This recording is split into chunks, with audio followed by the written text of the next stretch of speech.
Across Poland's coal heartlands, this is a familiar sight every day of the year and has been for decades. Power stations working non-stop to keep the country running. This is the biggest and most carbon-polluting power plant in the whole of Europe. It is the BELCHATOW power station, and it accounts for around a fifth, about 20% of Poland's total energy requirement.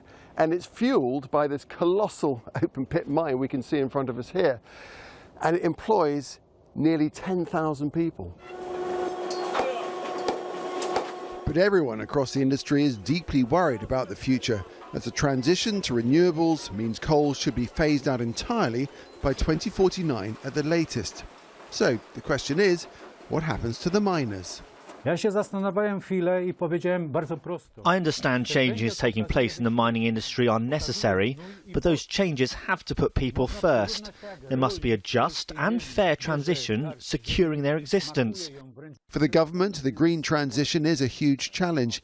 It admitted to Al Jazeera it's unlikely to hit the 2050 carbon neutral target agreed by the EU. It might be a few years beyond that. We haven't set that goal specifically in our legislation today. We are currently working on a strategy until 2050, but that hasn't been finalized at the moment. That stance certainly does not make the forthcoming UN climate negotiations in Glasgow any easier, with their focus on the phasing out of coal.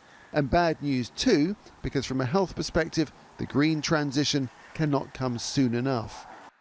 Across Poland, toxic coal smoke billows from millions of chimney tops. And this at a time when the World Health Organization says that air pollution is more dangerous than previously thought, killing an estimated 7 million people a year. In Poland itself, air pollution causes 45,000 premature deaths each year, while the country has some of the most polluted air in Europe, and 36 of Europe's 50 most polluted cities are in the country. But in the once badly polluted city of Krakow, science is hitching a ride into the evening sky. Every time this sightseeing balloon goes up, onboard sensors send air pollution measurements down.